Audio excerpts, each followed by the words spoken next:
Welcome back. Tonight's video is a little different. We've got 5 Home Alone scary stories. You know, the kind that make you double-check your doors and listen a little too hard at night. If you're new here, just hit subscribe. And if you've been around, turn on post notifications so you don't miss the next one. All right, let's get into it. My great-uncle Hadley was the last of his generation in our family. He outlived his wife by 28 years, outlived his siblings by over a decade each, and spent the final third of his life alone in a house in Clay County that had belonged to his wife's family since before either of them was born. When he died at 91 in the winter of 2024, he had been the sole occupant of that house for so long that the solitude had become less a circumstance than a defining feature of who he was. The house was a white clapboard farmhouse on a ridge road between Lismores and Indore, set back from the pavement on a lot bordered by pasture on 2 sides and forest on the 3rd. It had been built by his wife's grandfather sometime before the First World War and had been continuously occupied by Hamlins ever since, ease which made Hadley the last of a line that stretched back over a century. I inherited the house because I was the only one who wanted it. My parents were established in Charleston. My sister lived in Raleigh, North Carolina. Everyone else had scattered the way families scatter when staying no longer makes sense. Nobody wanted a farmhouse in Clay County with a roof that needed attention and fixtures unchanged since the Carter years. But I was 29, working remotely as a technical writer, and the idea of a paid-for house with a view of the mountains was enough to override the practical concerns. I moved in 3 weeks after the funeral, bringing my things into a house still full of everything Hadley had owned. He had been a keeper, accumulating objects not for their worth, but for their permanence. Oh, dishes in the cabinet that hadn't been used in decades, photographs covering every available wall space, rugs worn smooth in the high-traffic areas. And in the main hallway, standing against the wall between the sitting room and the kitchen, the mantel clock. It was a tall shelf clock, dark walnut case, glass front showing the pendulum and its brass disc, a painted face with Roman numerals. The pendulum was motionless. The hands were frozen. According to my mother, who had heard it from Hadley's daughter before she passed, the clock had stopped sometime in the early 90s. Nobody had repaired it. Hadley had left it where it was, a tall, dark shape in the hallway that you walked past and eventually stopped seeing. I left it alone when I moved in. It felt like part of the house in a way the other furniture didn't. Moving it would have been like removing a wall. Winter came hard. I'd settled into a routine by late January. Work at the kitchen table during the day, read by the wood stove at night. Sleep deeply in the small bedroom off the parlor. The house was the kind of quiet you can only find at the end of a road where nobody comes unless they mean to. It was a Wednesday evening. I'd spent the day editing a dense technical document and my brain was wrung out. I was in the parlor in the chair that had been Hadley's, a novel open on my knee, when I heard it. A chime, a single deep resonant tone that came from the hallway and filled the house not with volume, but with presence. A sound with physical weight.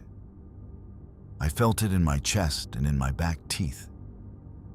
It rang for 3 seconds and then faded into a silence that felt charged and expectant, the way air feels after lightning. I set the book down and walked into the hallway. The clock was running. The pendulum, motionless for over 30 years, was swinging. Slow, steady arcs, the brass disc catching the light from the parlor as it passed. The second hand was moving, advancing with the precise mechanical rhythm of a clock in perfect working order. The time on the face read 12:01. I pulled out my phone and checked. 12:01. The clock was keeping perfect time. I stood in the hallway and watched it. The ticking filled the space with a rhythm the house hadn't known in decades. a heartbeat restored to a body that had been lying still.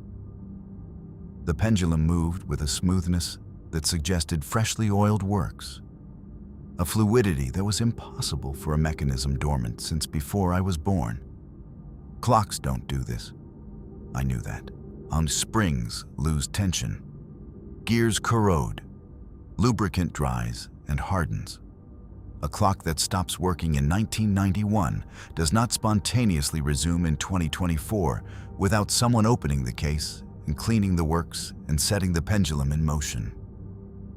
But there it was. I watched it for over an hour. It ran without interruption, without variation, without a single irregularity. At 12:30, it chimed once for the half hour. The same deep, resonant tone, and the sound hung in the hallway air like something solid. At 1:23, the clock stopped. The pendulum froze mid-swing, the brass disc halting at the leftmost extent of its arc and hanging there motionless, as if someone had reached into the case and grabbed it. The ticking ceased. The second hand locked. The hands showed 1:23. The silence that followed was not ordinary silence, and it was the silence of something that had been present and was now gone. The kind that carries the shape of what came before it, the way a room carries the warmth of a person who just left. I stood in the hallway for a long time. In the morning, I went through the house, checking every room, looking for something that had changed. I found it on the shelf above the wood stove in the parlor. A photograph in a small wooden frame propped against the wall behind a pair of brass candlesticks. I hadn't noticed it before. Possible, given how many photographs Hadley had accumulated. But I'd been sitting in the chair facing that shelf for 3 hours the night before. I was fairly certain it hadn't been there. It showed two people standing on the front porch of the house, black and white, mid-century, based on the quality. One of the people was a woman I recognized from other photographs as Hadley's wife. Ruth, young, perhaps 25, with her hair pinned back and the composed, direct gaze that family photographs from that era captured. The other was a man I didn't recognize. Tall, lean, dark-haired, in a white shirt with the sleeves rolled up, standing close to Ruth with the ease of someone who belonged beside her. His posture suggested familiarity, intimacy. He was not Hadley. I'd seen enough photographs of Hadley, a stocky, broad-shouldered man with a wide face and pale eyes, to know this wasn't him. This man was different, sharper, darker, with an expression that wasn't quite a smile. Something more like the look of someone who has arrived somewhere they've been trying to reach for a long time. I turned the photograph over. On the back, and in small, careful handwriting I didn't recognize, were 5 words and a partial date. He comes back at midnight. The date was smudged beyond legibility except for the month, February, and what might have been a year somewhere in the late 1950s. I put the photograph back on the shelf. I sat in the chair and looked at it and thought about the clock running for 82 minutes in the middle of the night after 30 years of silence. I thought about the chime at 12:01 and the stopping at 1:23 and the particular quality of the silence afterward. And I thought about Ruth, living in this house for decades, and whatever arrangement she had made or kept or maintained with whoever was in that photograph. The clock hasn't run again. It stands in the hallway where it always stood, pendulum still, hands frozen. But I've started to notice something. The time on the face changes. Not while I'm watching, never while I'm looking directly at it. But I'll pass in the morning and the hands will be where they've always been. And I'll pass in the evening and they'll be in a slightly different position. A minute forward, 2 minutes back, as if the clock is keeping time in a way I can't observe.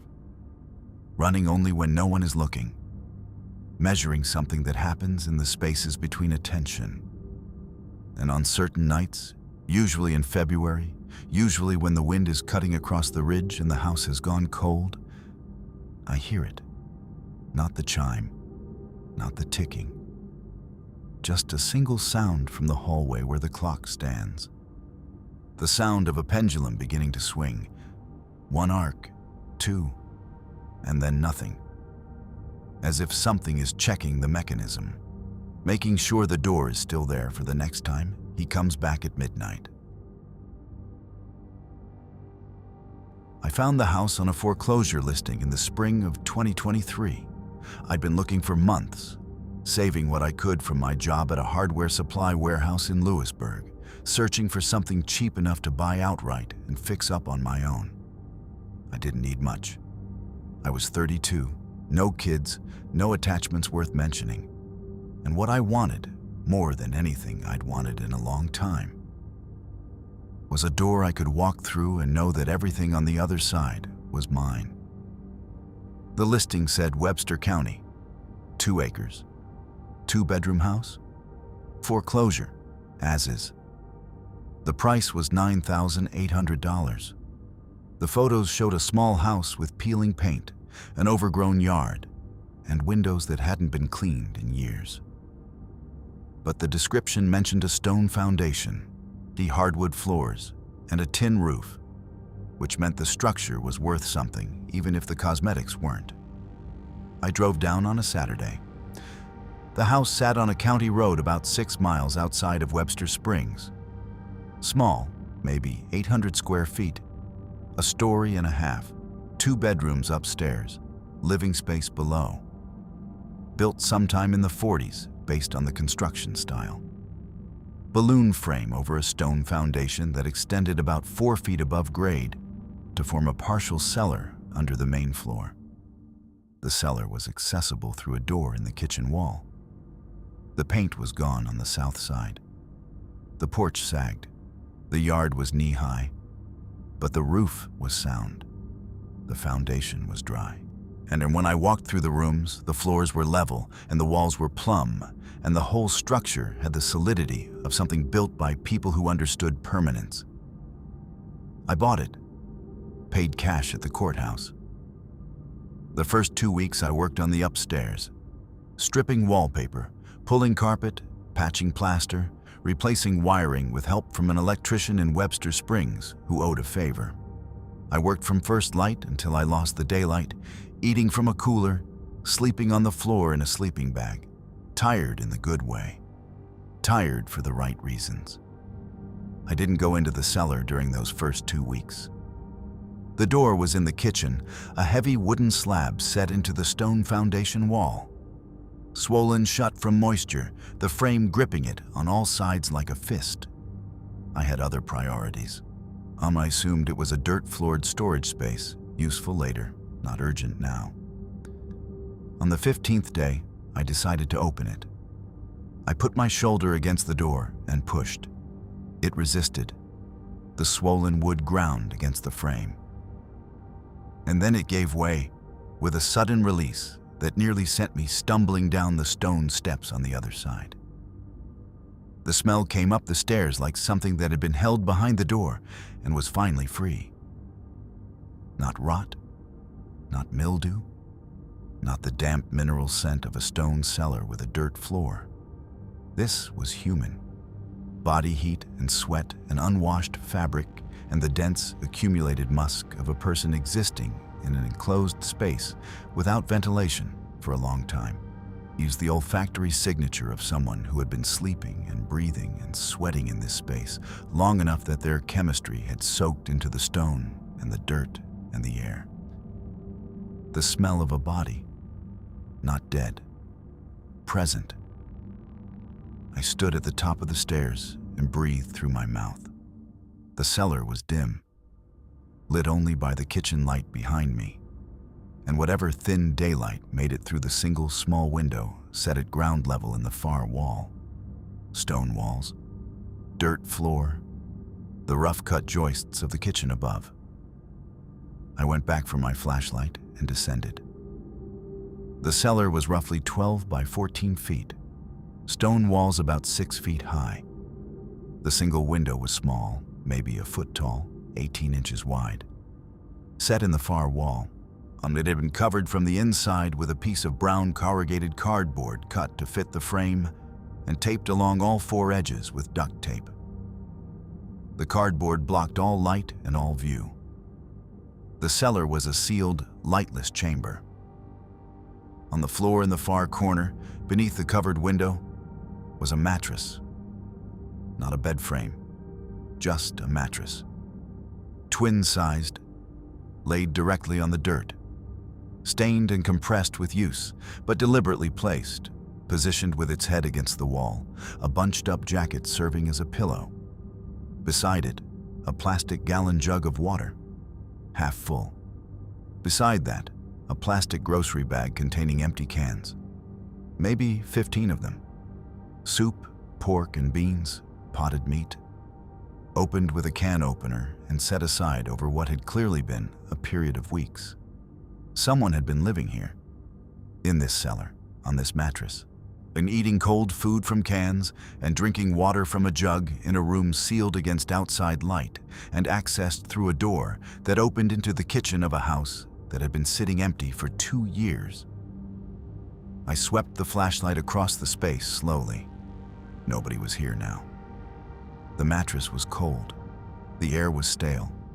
The smell was residual, the echo of presence rather than presence itself. I turned back toward the stairs, and that's when the beam crossed the cellar door. The inside surface, the side that faced the cellar when the door was closed. The wood was covered in scratches, hundreds of them. Long parallel gouges running vertically up the surface, concentrated around the handle and latch area, extending outward in every direction. Deep, cut into the grain by something hard and sharp, fingernails or a piece of metal, applied with enough force to expose the pale wood underneath. Some scratches were short and clustered in tight groups, suggesting rapid, panicked motion. Others were long and single and deliberate, drawn from top to bottom with the steadiness of someone who had made them many times. I stared at the door. The scratches were on the inside, made by someone standing in the cellar, facing the door, working at the wood surface around the handle and latch from the cellar side. The natural assumption would be that someone trapped had been trying to scratch their way out. But the door opened outward, into the kitchen. If you were in the cellar and you wanted to leave, you pushed the door open. There was no lock on the outside, no padlock, no hasp, no bolt. Just a simple latch that released when you turned the handle from either side. Nobody was locked in, which meant the scratches weren't from someone trying to get out. They were from someone trying to hold the door shut. Someone standing on the cellar side, gripping the handle, bracing against the door, clawing at the wood around the latch in the frantic effort to keep it closed. To keep something in the kitchen from opening it. To keep something upstairs from coming down. I called the sheriff's office. A deputy named Hicks drove out that afternoon. A middle-aged man with a patient manner and the unhurried expression of someone who had encountered rural strangeness before and wasn't easily rattled. He looked at the mattress and the cans and the water jug, took some photographs. He said it was squatters. Said it happened all the time in foreclosed properties. Said the scratches were probably from whoever had been living there, panicking when they heard someone come in. He said the door opened outward, so they couldn't have been locked in. He was quiet for a moment after he said that. He ran his fingers over the gouges around the handle. He stood in the cellar and looked at the door with the careful expression of a man working through logic and not liking where it was taking him. Then he said his piece and left. I stood in the kitchen and looked at the cellar door, the scratched interior surface visible in the afternoon light. The evidence of hands gripping and clawing and pulling at wood in the effort to keep the door from being opened from the other side. And I thought about what it would take to make a person live like that, in a cellar, in the dark, on a mattress on a dirt floor, eating cold food from cans and covering the window so no light could get in, and scratching at the door. Not to escape, but to stay sealed in. To press themselves into the darkest, smallest, most hidden space in the house. Because whatever was upstairs, whatever walked the kitchen floor above them, was something they couldn't face. Something they'd rather sit in the dark with hunger and fear than encounter. Something worse than all of that. I live in the house now. Fixed the porch, painted the exterior, new windows, new kitchen floor. I used the cellar for storage the way it was meant to be used. I cleaned out the mattress and the cans and scrubbed the walls until the smell was gone. I put new weather stripping on the door so it doesn't swell shut anymore. But I didn't replace the door. The scratches are still there. Hidden when the door is closed. Visible every time I go down to the storage area. I see them every time. And every time I think about the person who made them. Not who they were. I'll never know that. But what they understood about this house that I don't. What walked the kitchen floor above them in the dark while they held that door shut with everything they had. And I keep coming back to this. They didn't leave. They didn't run. They stayed in that cellar for weeks or months because leaving meant going upstairs, and going upstairs meant opening the door. And whatever was on the other side of that door was worse than everything else. Worse than hunger. Worse than the dark. Worse than the slow erosion of a person sitting alone in a hole in the ground beneath a house where something else lives above them.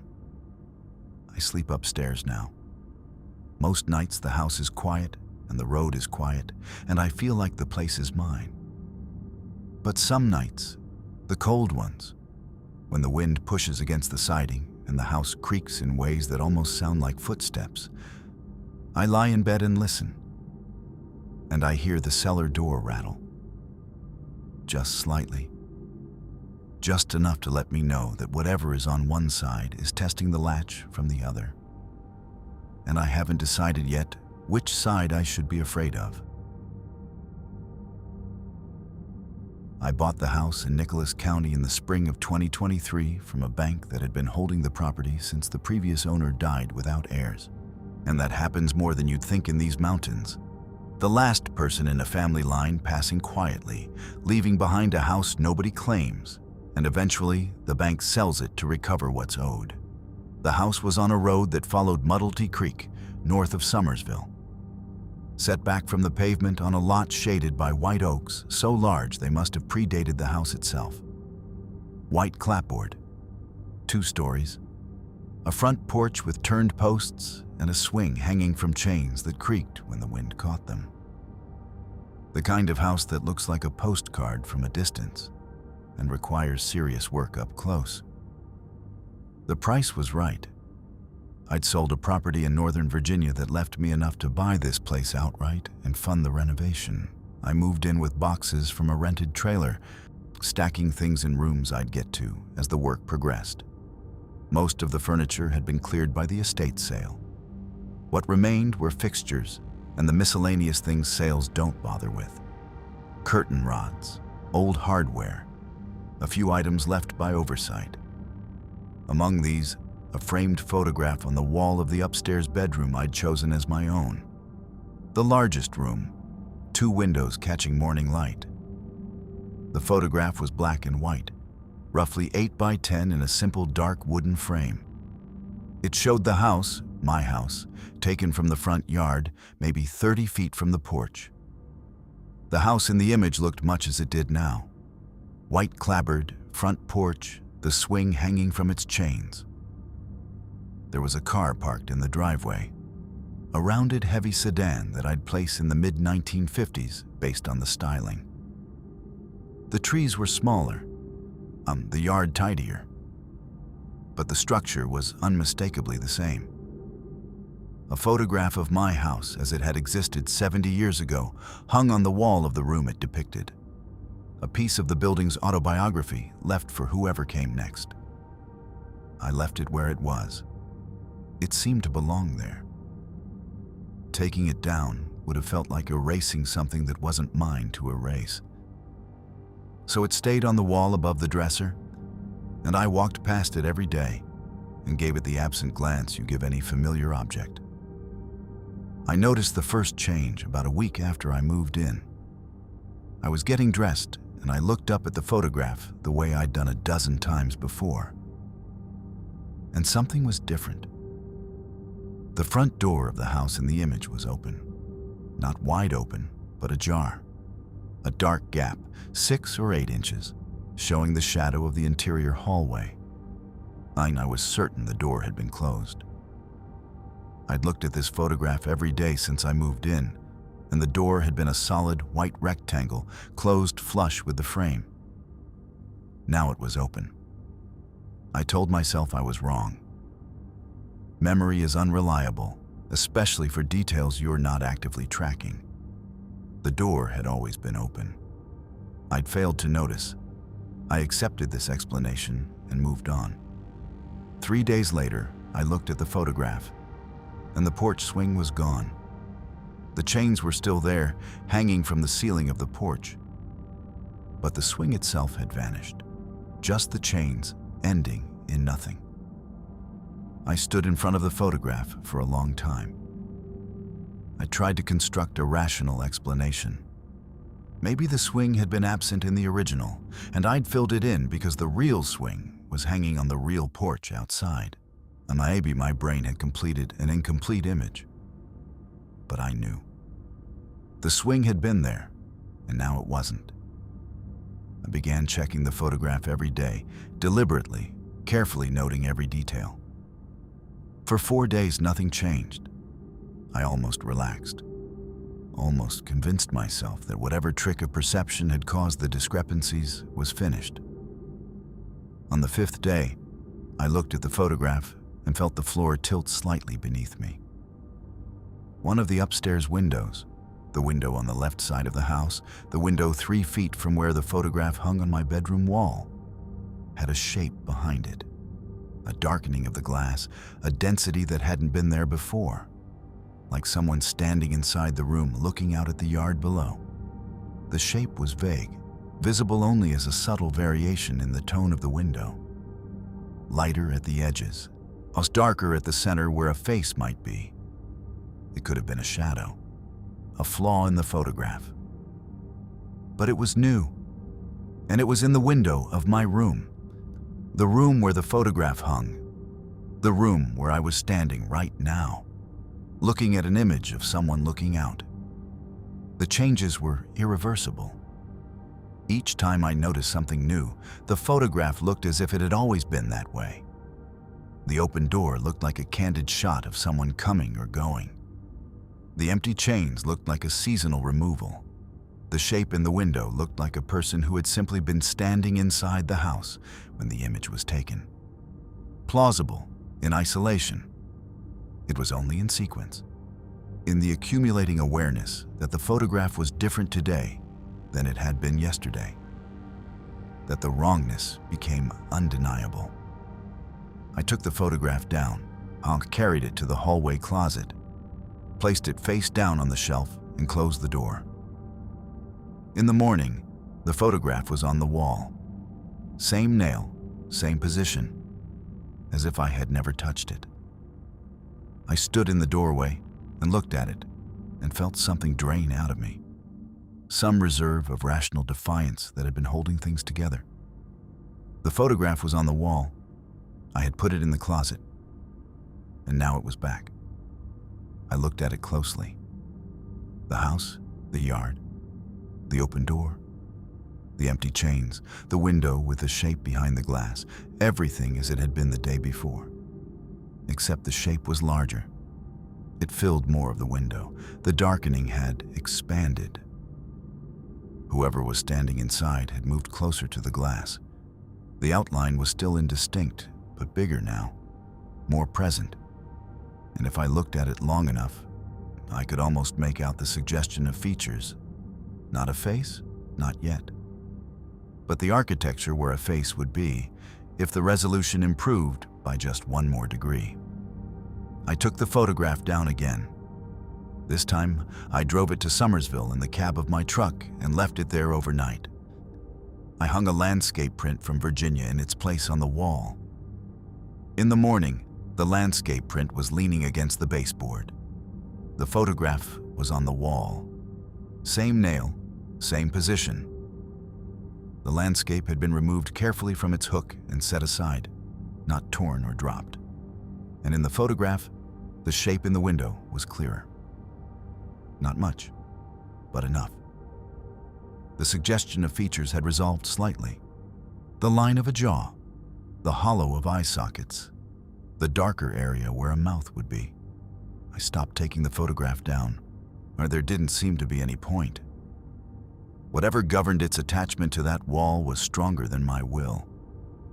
And each time I tried to remove it, the shape in the window grew more defined, as if my resistance was accelerating the process. So I left it. I live with it. I sleep in the room where it hangs. I pass it every morning and every evening, and I look at it in the way you look at a thing you've stopped trying to understand. The shape in the window is still growing, larger each month, more defined. I can see the outline of shoulders now, the suggestion of hands pressed against the glass from inside. And sometimes in the evening, when the light in the bedroom catches the photograph at a certain angle, I notice something that stops my breath. The shape isn't looking out at the yard anymore, where the camera would have been. It's looking to the side, toward the wall, toward the exact spot in the room where the photograph hangs, toward me, as if whoever is in that window has been slowly turning, degree by degree, shifting their gaze from the original photographer to the current occupant. One morning I'm going to look at that photograph, and the face will be clear, and the eyes will be open, and they will be looking directly out of the frame at the room where I'm standing. And I will finally see who has been living in the house in the photograph. And they will finally see who has been living in theirs. I've lived alone for most of my adult life. Not by design exactly, more by temperament. I'm the kind of person who recharges in silence and depletes in company. And after a series of relationships in my 20s that all ended with some version of "you're impossible to reach," I stopped arguing with my own nature and accepted that solitude suited me better than partnership. I bought a house on a ridge road in Pocahontas County when I was 36. Small, 2 bedrooms, metal roof, a porch that looked out over a valley where the morning fog moved like something alive.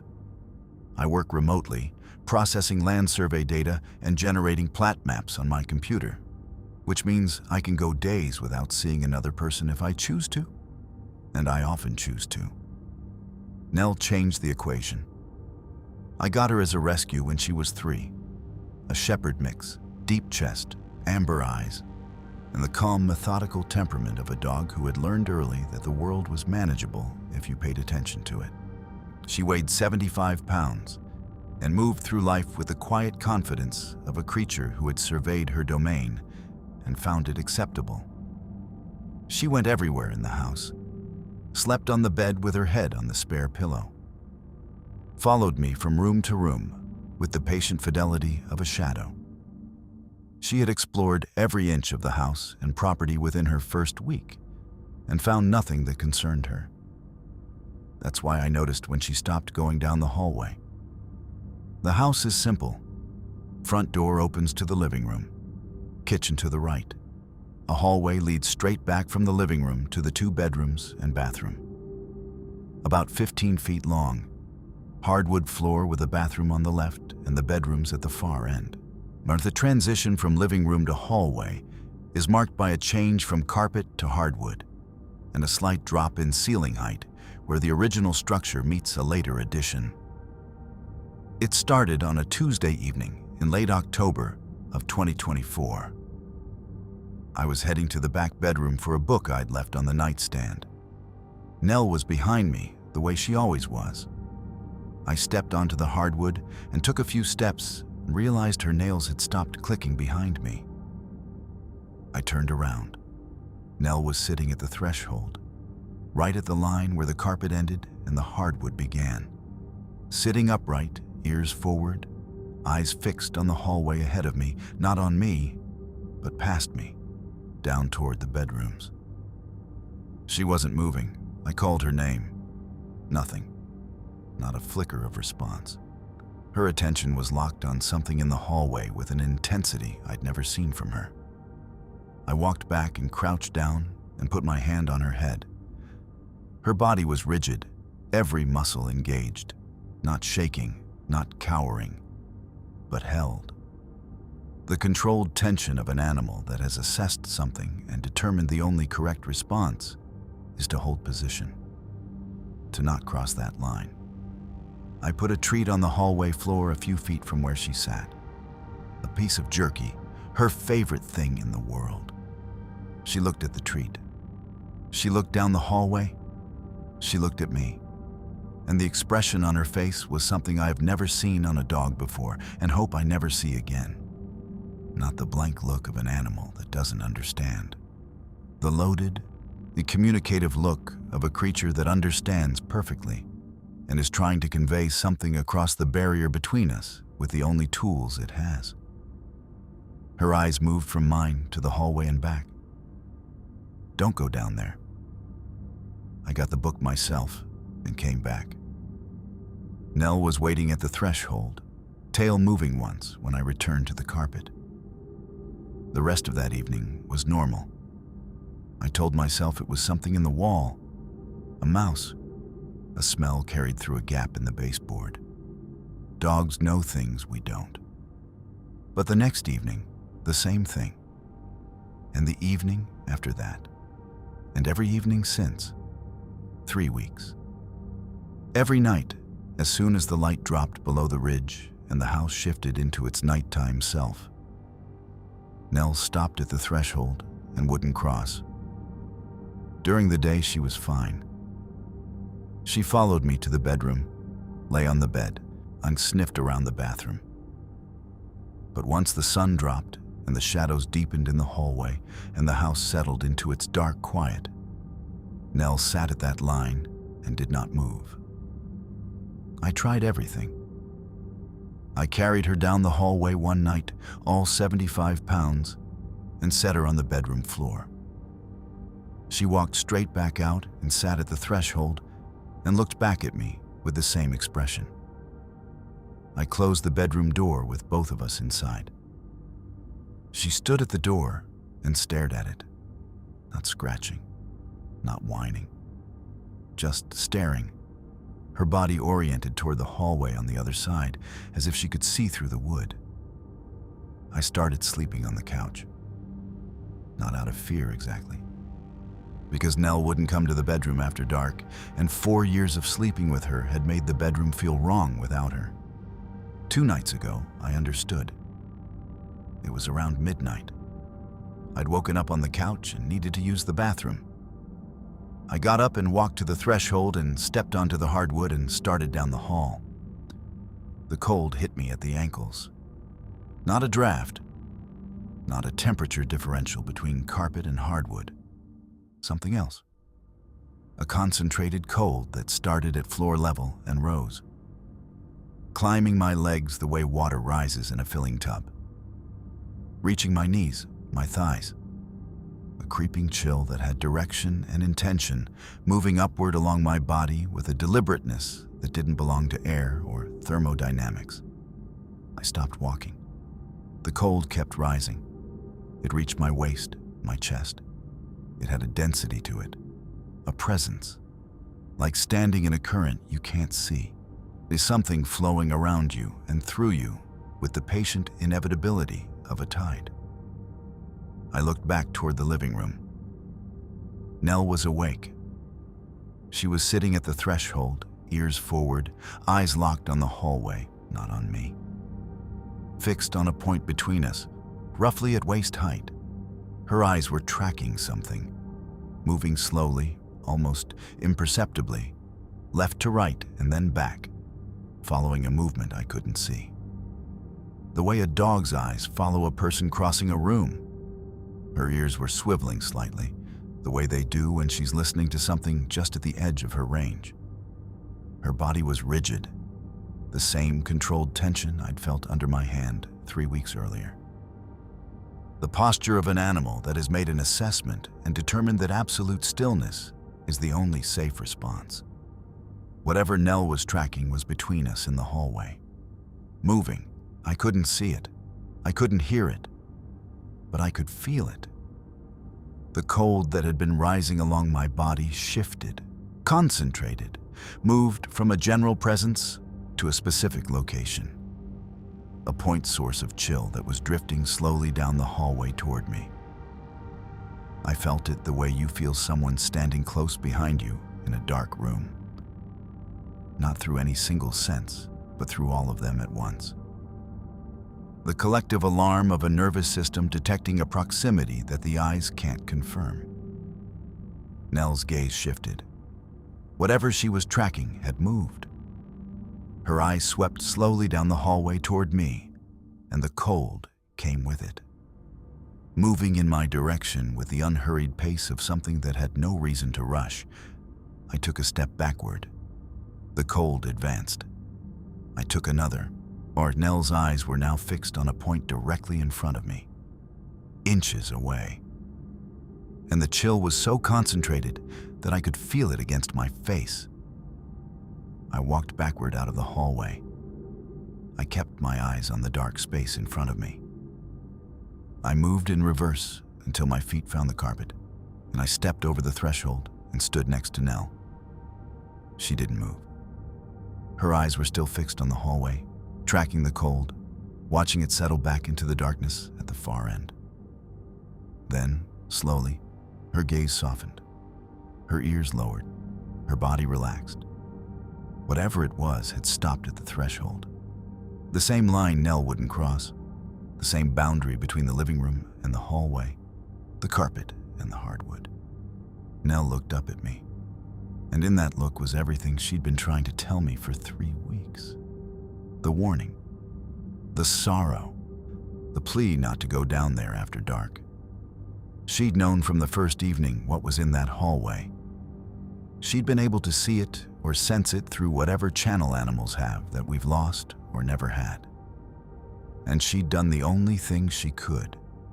She'd refused to cross the line. She'd sat at that boundary every night and held it, making sure that whatever lived in the hallway after dark stayed in the hallway. I sleep on the couch now, every night. Nell sleeps beside me on the floor. We don't go down the hallway after dark. I use the bathroom before sunset. I get whatever I need from the bedrooms while there's still light. And when night comes and the house settles and the hallway fills with whatever fills it, I stay in the living room with my dog. Because she can see what I can't. And whatever she sees, so whatever it is that moves through the dark hallway of my house each night. She has decided that the bravest thing she can do is sit at the edge of it and not look away. So that's what we do. We sit together at the line and we wait for morning. I bought the house in Doddridge County in the fall of 2023 because it was cheap and I was exhausted. Exhausted from renting, from landlords, from living in spaces that belonged to someone else. I'd been working as a night shift dispatcher for an ambulance service in Clarksburg for 5 years. And the one thing I wanted more than anything, more than a raise or a promotion or social life, was a place that was mine. Somewhere I could close the door and sit in silence and not explain myself to anyone. The house was on a secondary road between West Union and Smithburg. 2 stories and 3 bedrooms, built sometime in the late 20s based on the construction. Plaster walls, hardwood floors, the solid, overbuilt feel of a house made to last by people who couldn't afford to redo it. It had been on the market for almost a year, which in that area usually signals something the listing doesn't mention. But the inspection came back clean. Foundation sound, roof recent, plumbing and electrical updated within the decade. The issues were cosmetic, dated fixtures, peeling paint and wallpaper in nearly every room, applied in layers over the decades until the walls were practically upholstered. I moved in and started stripping wallpaper immediately. It was exactly the kind of work I needed. Physical, repetitive, mindless. The perfect occupation for a brain that spent its working hours making rapid decisions about life and death and needed its off hours to require nothing at all. I started with the downstairs rooms, steaming and scraping, revealing the decorative history of the house in reverse. Floral overstripe over a base coat that was probably original. Each room took 2 or 3 days. I got to the back bedroom on the second floor about 3 weeks in. Smallest of the 3 bedrooms. One window facing the hillside, a closet with a door that didn't quite latch. The wallpaper in this room was different. A single layer, a faded blue floral on a cream background, probably from the 70s. No underlying strata like the other rooms, just one layer applied directly to the plaster. It came off easily, and I was about halfway through the wall opposite the window when I found the writing. It appeared as the wallpaper peeled back. Pencil on plaster, graphite on a surface protected from light and air for decades. At first, I thought it was a contractor's mark. But as I pulled more paper away, more writing appeared. I stopped stripping and started peeling carefully, pulling large sections away to expose what was underneath. The writing covered the entire wall, floor to ceiling, corner to corner, filled with handwriting in rows, organized in rough columns, each entry following the same format. A full name, a date. Some entries sharp and dark, others faded to near invisibility, the graphite reduced to a ghost impression you could only read by angling a flashlight across the surface. The handwriting varied. Some entries neat and deliberate, while some loose and casual, some barely legible, cramped and trembling, suggesting either haste or distress. But every entry, regardless of style, followed the same format. Name and date. Name and date. Name and date. I counted them. 91 entries. The earliest dated 1937. The most recent dated 2021. 84 years of names and dates written on the wall of a back bedroom in a house that, according to county records, had changed hands only twice since it was built. The original owners, a family named Arbogast, had held the property from the late 20s until 1984, when it was sold to a man named Chester Fluharty. Fluharty owned it until his death in 2022, after which the estate sold it to the bank that sold it to me. At first, I thought it was a guest log, a family tradition of having visitors sign the wall of the spare bedroom. It was a comforting explanation, and I held on to it for about 2 hours. Then I started researching the names. I sat at my kitchen table with my laptop and typed them in one by one, starting with the most recent entries where the handwriting was clearest. The first name I searched was a woman listed in 2021. I found her immediately. A missing persons article from a Clarksburg paper. Last seen at a pharmacy in Doddridge County. Never found. Case open. I searched the next name. A man from 2017. Missing. Reported in Ritchie County. Last seen leaving his workplace in Harrisville. Never found. The next. A woman from 2014. Missing. Wirt County. Never found. The next, a man from 2009, missing, Doddridge County. Last seen by a co-worker walking to his car after a night shift. Never found. I searched every name I could read clearly. 26 names over 3 evenings. Every single one a missing person. Not dead, not relocated, not incarcerated. Missing. Reported by family or friends or employers and never found, never recovered, never explained. Their disappearances spread across enough jurisdictions and enough years that no single investigator would ever see them all at once, unless someone had written them all on a wall. I called the Doddridge County Sheriff's Office on a Monday morning. A deputy came out that afternoon. She looked at the wall with an expression that moved through curiosity, discomfort, and something harder to name over the course of about 5 minutes. She took photographs. She wrote down names in a notepad. She asked the standard questions. When I found it, whether I'd altered it, whether anyone else had been in the house. No, she said she'd file a report and someone would follow up. She was professional and polite, and I could tell by the way she kept looking at the wall and then looking away that she had no framework for what she was seeing. 91 names, 84 years. That was 5 months ago. Nobody has followed up. I called twice. The first time I was told the report was being reviewed. The second time I was told they'd get back to me. They haven't. The wall is still there. I finished stripping the wallpaper and left the plaster exposed because covering it felt wrong, like concealing evidence, though evidence of what I'm still not entirely sure. Last week I was clearing an adjacent bedroom, the larger one that shared a wall with a back bedroom. I'd been putting off dealing with the wallpaper in that room. 3 layers deep, and I had a reluctance I couldn't quite name. But a water stain near the ceiling had caused the top layer to bubble and peel, and I needed to assess whether the plaster was damaged. I pulled back the peeling section. On the plaster, in pencil, was a single entry. Not 91 entries. 1. A name and a date, written in handwriting that was sharp and fresh. The graphite dark and unweathered, the lines clear as if made days ago rather than decades. The plaster around it clean and unstained. The name was Chester Fluharty, the previous owner, the man who had lived in this house from 1984 until his death in 2022. The man whose estate had sold it to the bank that sold it to me. The date beside his name was not 2022, the year he died. It was not any date in the past. The date was yesterday, the day before I found it. All were written in pencil on plaster behind wallpaper that showed no sign of having been removed and replaced, in handwriting that could not have been put there without stripping the wall first.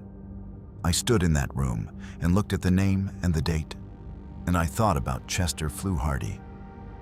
38 years in this house, maintaining the list in the back bedroom, adding names and dates over the course of decades, continuing a practice started by the Arbogasts in 1937. Who had covered the wall at some point, perhaps when he sensed his time was ending, a final act of concealment, and who was now being added to the list himself, not by me, not by any living person I was aware of, but by the house, by whatever mechanism had compelled the Arbogasts and Chester Fluharty to write those names for over 80 years. Whatever demands that the missing be cataloged, accounted for, written down in pencil on plaster behind wallpaper in a back bedroom that nobody ever looked at. I haven't stripped any more wallpaper. There are rooms in this house I haven't touched, and I'm not going to. Because I've started to understand something about the list that I didn't understand at first. It's not a record of things that happened somewhere else. The handwriting varies because different people wrote the entries. The Arbogasts, Chester Fluharty, others maybe whose connection to the house I'll never know. But the names aren't research. They're not collected from newspapers or police reports. They're testimony. They're the names of people who came to this house and didn't leave. Written by the people who lived here and knew what happened and couldn't stop it and couldn't speak of it and could only do this one small, hidden thing. Write the names of the missing on a wall that nobody would ever see. And now Chester Fluharty's name is on the wall, dated yesterday, which means the list isn't finished.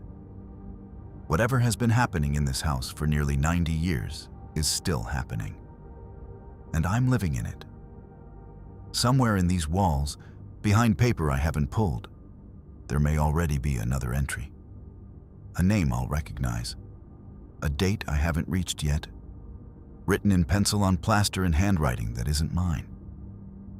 I'll find it the same way I found all the others. Too late.